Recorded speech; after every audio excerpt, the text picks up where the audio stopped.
yaitu training spiritual zikir bersama Ustaz Muhammad Iqbal Ahmad. Beliau bermaksud bahwa zikir itu dapat menyebabkan kesembuhan dari dalam dengan terapi zikir tersebut, karena beliau sendiri juga sudah mengalami. Nanti kalau ada yang berminat bisa menghubungi saya atau pengurus masjid yang lain. Dan siang ini alhamdulillah kita akan mengadakan tausiah bersama Profesor Nasar bin Umar. Alhamdulillah beliau sudah hadir bersama kita. Mungkin saya persingkat waktu, bisa langsung kita mulai. Ya, assalamualaikum warahmatullahi wabarakatuh.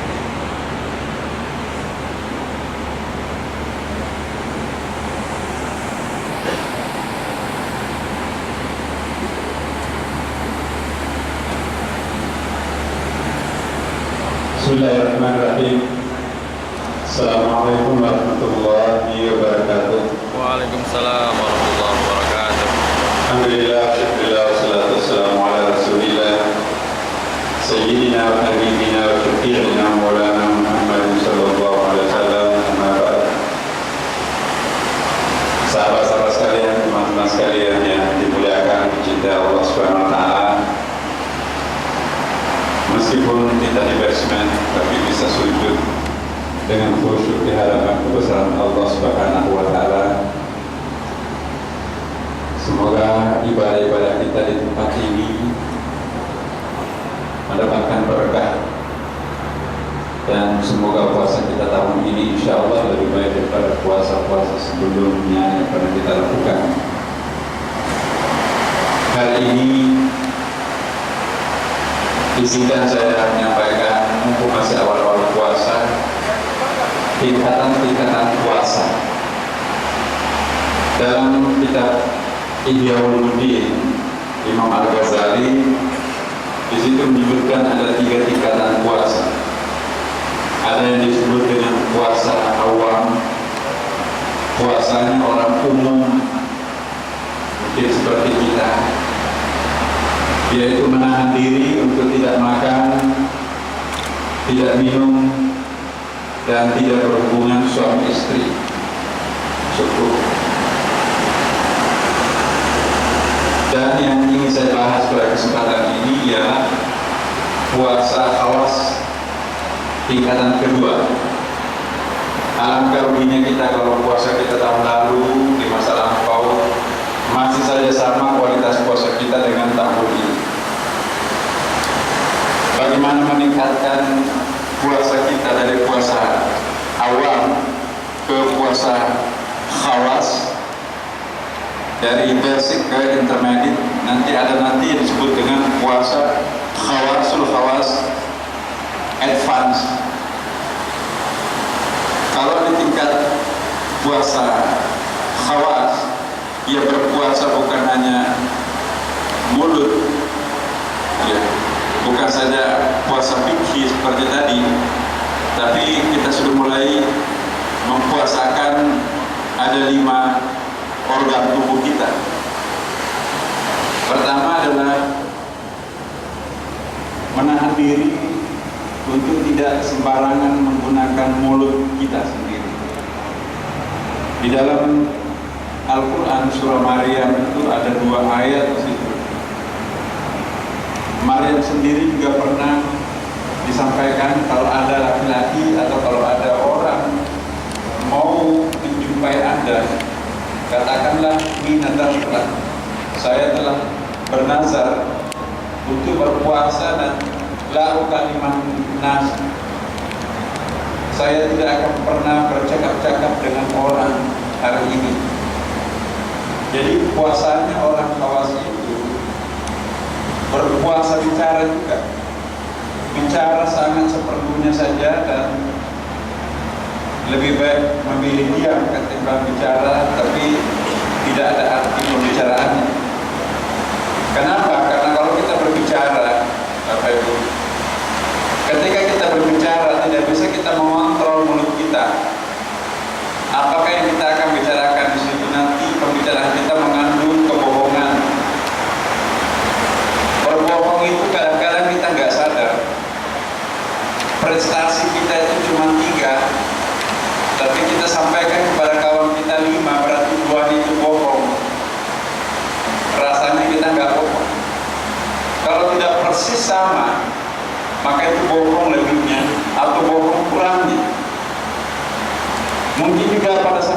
berbicara tidak sadar kita membicarakan aib saudara kita sendiri, itu rusak pahala puasa. Mungkin juga kita tidak sadar kalau mengejek teman-teman sendiri. Kalau pembicaraan lancar biasanya ini terjadi. Mungkin kita juga tidak sadar pada saat sedang berbicara kita marah pada orang. Itu juga kurang bagus. Mungkin kalau pembicaraan sedang lancar, kita juga ria, mendemonstrasikan prestasi yang kita miliki, membicarakan kelebihan istri atau suami atau anak-anak atau orang tua atau teman sejawat. Akhirnya orang takjub kepada kita, dan memang kita ditunggu-tunggu bagaimana orang itu memberikan pujian terhadap diri kita. Itu merusak pahala puasa. Barangkali juga kalau kita sambil bicara tidak sadar kita ujub ke situ. Ujub itu memuji diri sendiri. Oh, kalau saya tuh tidak pakai salat tarawih 8 rakaat, saya sudah 21 rakaat. Tentu apa diceritakan kepada orang lain nggak dia minta. Saya semenjak bulan puasa ini sudah khataman 1 kali, nggak usah dibilang-bilang. Itu tidak sadar, ria dan ujub namanya. Jadi puasakanlah mulutnya itu tidak bicara, gak ada untungnya memperkenalkan diri prestasi kepada orang lain. Pada saat kita rajin bicara juga, mungkin pada saat itu ada orang yang salah paham terhadap pembicaraan kita, salah tafsir terhadap pernyataan kita, sehingga menyebabkan orang itu dosa. Kita tidak mengatakan seperti itu, tapi pemahamannya dipelintir atau memang nggak sengaja dipelintir. Ini bahayanya mulut. Mungkin kita juga sedang puasa, tapi rajin ikut di dalam ngerumpi pembicaraan. Lambat laun intonasi kita itu tinggi. Berbahasa dalam bulan suci Ramadan dengan intonasi yang sangat tinggi, itu juga merusak pahala puasa. Akhirnya membuat orang lain itu mundur gitu ya. Kita memonopoli pembicaraan, itu gak bagus. Mungkin kita sedang berbicara ya, tapi sesekali ada sumpah yang keluar. Wallahi, demi Allah pasti, dan saya lakukan itu. Bersumpah yang tidak ada urgensinya, itu juga tidak baik bagi orang yang berpuasa. Atau kita menggunakan bahasa tubuh yang over. Di samping mulutnya bicara, tangannya kemana-mana sampai memperlihatkan kesombongan, keangkuhan, monopoli. Itu juga merusak situasi dan itu menyebabkan berkurangnya pahala puasa. Inilah sebabnya berpuasa, memuasakan mulut itu juga sangat berat. Iya. Mungkin kita sedang puasa tapi kita rajin bicara. Tapi dalam pembicaraan itu diiringi dengan ketawa terbahak-bahak. Itu juga merusak pahala puasa. Kata Rasulullah SAW, Abdullah itu, ketawa sampai terbahak-bahak itu, meledak-ledak, itu akan dicabut berkah wajahnya oleh Allah Subhanahu wa Ta'ala. Sehingga apapun dikatakan orang sulit percaya. Kenapa? Karena aura mukanya itu sudah nggak sakral, nggak berwibawa lagi. Makanya itu hindari ketawa terbahak-bahak di siang hari, bahkan juga di malam hari Ramadan apalagi. Saya ingin mengingatkan kepada kita semua, ada TV-TV, channel-channel TV yang menyuguhkan banyak orang di tengah malam. Itu merusak. Mestinya kita diajak menangis meratapi dosa masa lampau kita di malam hari. Mestinya kita introspeksi, tapi dipaksa kita ketawa terbahak-bahak. Maka itu na'udzubillah kita, itu merusak mental. Mestinya Ramadan itu kita lebih dekat dengan Allah, tapi kita dipaksa untuk ketawa terbahak-bahak, apalagi mabuk-mabukan pembawa acaranya dan pengacaranya itu. Maka Ini sebetulnya merusak bulan suci Ramadan. Mohon maaf kalau ada orang yang cari rezeki melalui cara-cara seperti ini. Itu gak berkah rezekinya. Menyebabkan orang lain lupa terhadap Allah. Mestinya orang meratapi dosa masa lampaunya. Hati-hati. Banyak channel lain yang bisa memberikan keterharuan kita. Air mata taubat itulah nanti yang akan memadamkan api neraka kita. Air mata kerinduan kita terhadap Allah mustahil masuk neraka. Dan air mata yang protes terhadap kebatilan tapi tidak punya kekuatan untuk mencegahnya, itu juga air mata mustahil masuk neraka. Ada 4 air mata tidak boleh masuk neraka kata Rasulullah. Air mata kerinduan kepada Allah. Yang kedua adalah air mata taubat. Yang ketiga adalah air mata yang memproteksi kebatilan, tapi kita tidak sanggup dengan cara lain kecuali menangis. Yang keempat, orang yang selalu menangis karena ingin melakukan kebajikan tapi tidak cukup waktu untuk melakukannya. Ya Allah, aku ingin khatam tapi aku karyawan gak bisa meninggalkan tugas. Akhirnya menyesali keadaannya sendiri. Insya Allah itu bagus. Tapi kalau nggak ada apa-apanya kita dipaksa ketawa, maka itu dosa. Malam hari Ramadan mestinya kita menangis, tapi kita ketawa. Mulai malam nanti jangan pernah ada yang buka channel-channel yang menyebutkan kemabukan tengah malam. Kalau ingin mendapatkan berkah Ramadan, terutama malam hari, Lailatul Qadar khairun min alfi syahr.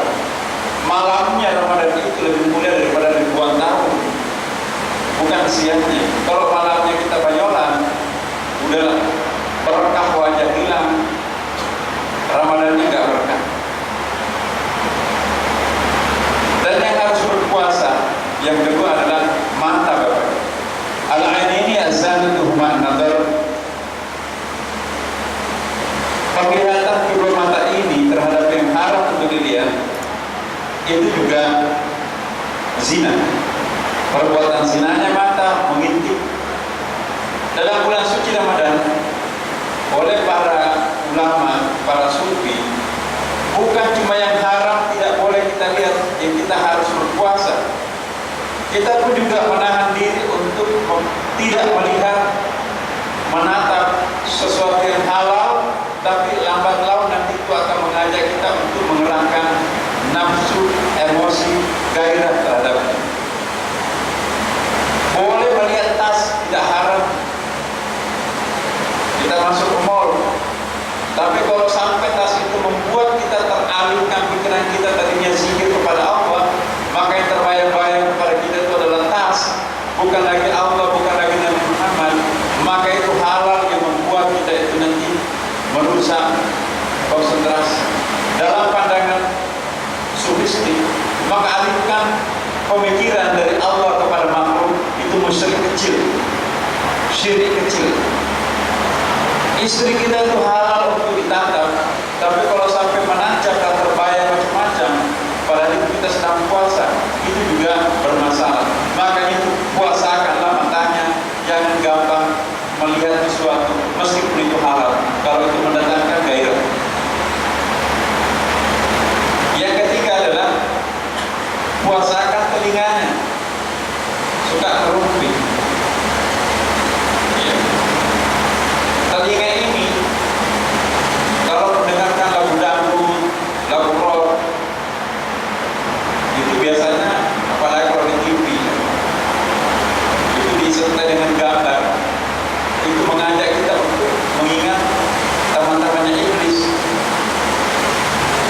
Tapi sebaliknya telinga ini sebaiknya kita gunakan untuk mendengarkan kitab suci Al-Quran, dengarkan ceramah seperti ini, mendengarkan suara azan. Ya. Meskipun itu tidak haram untuk kita dengar, batasi juga pendengaran kita.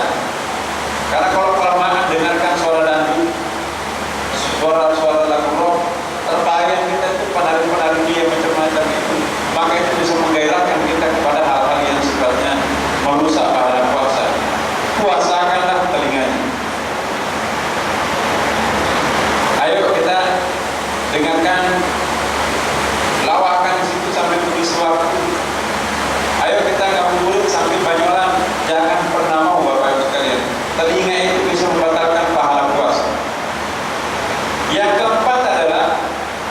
penciuman. Puasakan penciuman kita untuk pertama tidak larut mencium bau busuk, karena bau busuk itu menghalangi kita untuk fokus konsentrasi kepada Allah. Iya, bau pengap nggak mungkin bisa khusyuk dalam sholat. Jauhi tempat yang bau itu, pindah ke tempat yang lebih sedikit. Iya. Atau sebaliknya bau harum seperti parfum, tapi yang kebayang adalah si pengguna parfum itu. Coba lihat jalan-jalan di toko parfum, yang menawarkan parfum itu adalah biasanya, mohon maaf, orang-orang yang cukup menggairahkan. Akhirnya tercium parfumnya, tapi imajinasi kita macam-macam. Karena itu juga batasi penciumannya. Nanti teringat macam-macam kalau mendengar mencium bau-bau harum. Jadi perlu kita membatasi semua. Yang kelima adalah pikirannya. Selama ini kan bebas kita menghayal, memikirkan segala macam, mengimajinasikan. Apalagi kalau depannya ada internet, apalagi kalau ada WA. Ya, saya ingin mengingatkan, handphone itu bisa menjadi iblis kecil kita. Saya menyarankan kalau mau mengaji lebih baik pakai Quran. Bawalah mushaf Al-Quran ini.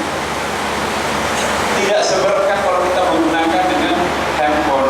Kenapa handphone sering kita keluar masuk di kamar mandi, toilet, kumpulan najis? Itu Quran suci. Malah menurut saya kalau Bapak Ibu tidak bisa mengontrol aplikasi Quran itu, juga usah diinstal dalam handphonenya kalau itu nanti keluar masuk di kamar mandi. Mau ditaruh di depan diambil orang, yang formal lagi kan. Mau ditaruh di kamar mandi, masuk kamar mandi itu ayat suci Al-Quran, firman Allah, kok di tempat najis ditaruh.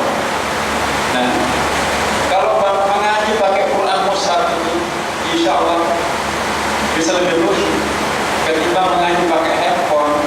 Di dalamnya juga ada gambar-gambar macam-macam. Ada gambar porno, tapi di sampingnya juga ada Quran. Kalau Quran mushaf, insya Allah Qurannya lebih berkah. Gak ada gambar macam-macamnya di situ. Gak pernah dibawa ke toilet. Jadi pikiran kita itu harus fokus hanya mengingat Allah, dan jangan terlalu banyak menghayal, berangan-angan. Angan-angannya terlalu panjang, itu juga nanti akan membatalkan pahala puasa. Secara fikih tidak batal puasa, tapi kropos tanpa ada substansi seperti kayu. Kayunya masih tetap utuh, tapi dalamannya sudah dimakan raya, nggak ada artinya lagi, nggak bisa menopang. Dan yang keenam terakhir ialah daun. Apa itu daun? Suasana batin kita pun juga harus berpuasa di sini. Perasaan kita terlalu ibadah bagus, tapi ada maunya. Itu mirip pikiran. Kalau pikiran itu di kepala, tapi kalau zauk itu di dadanya. Berperasaan, terlalu gampang tersinggung. Supaya tidak gampang tersinggung, mari kita menghindari kerumunan orang. Nanti orang ketawa, kita tersinggung, padahal bukan kita ditertawai. Super sensitif. Orang yang super sensitif ini sebaiknya menghindari pergaulan bebas di bulan suci Ramadan. Makanya itu orang tua dan para ulama itu biasanya kalau nggak terlalu penting banget, dia tidak akan pergi kemana-mana. Apalagi kita di Jakarta. Begitu keluar, mata ini paling sulit berpuasa di Jakarta. Mau tutup mata nabrak orang, mau buka mata, begitu buka mata langsung mengintip. Nah, baik lagi mau susah ya. Karena itu kita serahkan diri kita kepada Allah.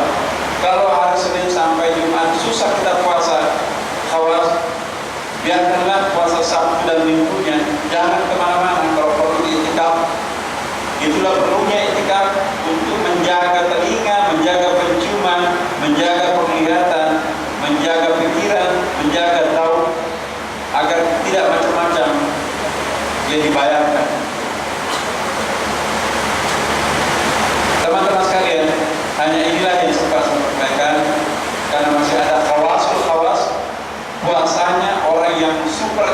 ini. Ya, antara lain ciri-ciri puasa khawasul khawas, sedetik pun tidak mengingat Allah sudah menganggap puasanya batal. Kalau dia merasakan tidak seperti merasakan kehadiran Tuhannya, stop saja sebentar, maka itu sudah batal puasanya. Saya kira masih jauh lah untuk kita, terutama saya, nggak mungkin. Sulit, tapi bukan berarti tidak bisa. Makanya itu ada orang yang kita pakai kelambu di dalam masjid. Dia tidak ingin melihat apapun, tidak ingin mendengarkan apapun, tidak ingin mencium apapun, tidak ingin merasakan apapun, dan tidak akan memikirkan apapun. Seluruh panca inderanya tertutup, hanya fokus kepada Allah Subhanahu Wa Taala. Itulah nanti yang berpotensi mendapatkan puasa khawasul khawas. Akan tetapi kalau puasa memang tidak makan, tidak minum, tidak berhubungan suami istri, tapi masih tetap mengangkat terbahak-bahak, masih tetap menonton internet di sini macam-macam, masih WA-WA-an untuk memfitnah dan ngejek teman-temannya, ya.